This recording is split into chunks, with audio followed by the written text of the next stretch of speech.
Projected by Ayush Raj Films. बाबा विश्वकर्मा के महिमा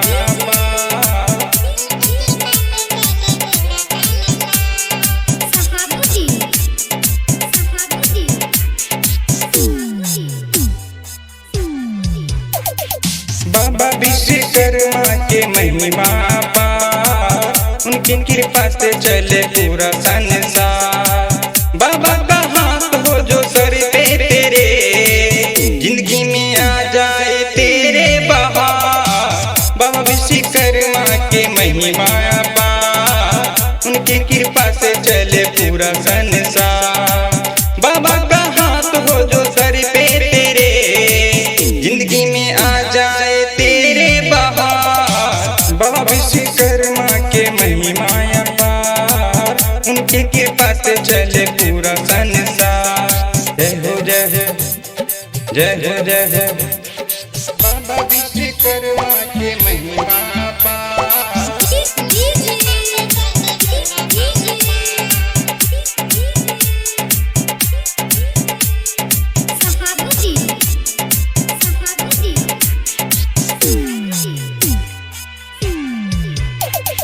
बाबा विश्वकर्मा का महिमा है भारी, उनके ही कृपा से चलती दुनिया की सब गाड़ी।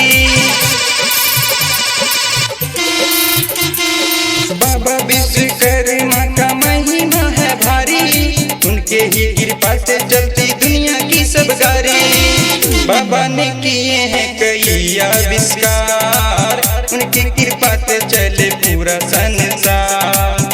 बाबा का हाथ हो जो सर पे तेरे, जिंदगी में आ जाए तेरे बहार। बाबा विश्वकर्मा का महिमा पार उनकी कृपा से चले पूरा संसार। जय हो जय हो जय हो जय हो जय हो जय हो जय हो जय हो बाबा विश्वकर्मा के महिमा पार।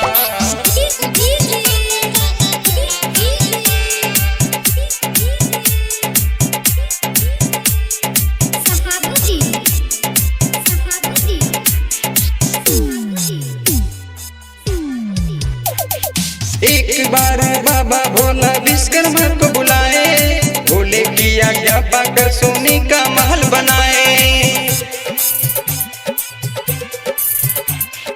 एक बार बाबा भोला विश्वकर्मा को बुलाए, भोले की आज्ञा पाकर सोने का महल बनाए।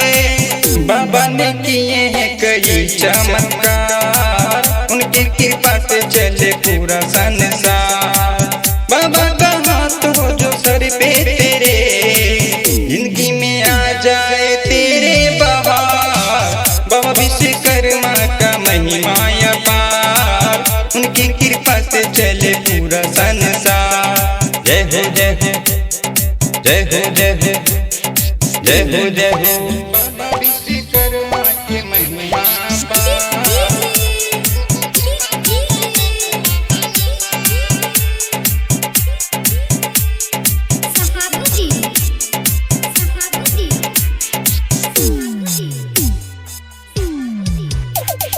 गोपाल दीवाना भजन लिखे त्रिभुवन शर्मा गावे, बाबा के भक्त सब जयकारा लगावे जयकारा लगावे।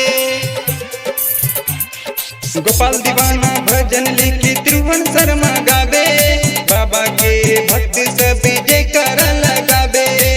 बाबा के गूंजे चारों ओर जय जयकार, उनकी कृपा से चले पूरा संसार। बाबा का हाथ हो जो सर पे तेरे, जिंदगी में आ जाए तेरे बहार।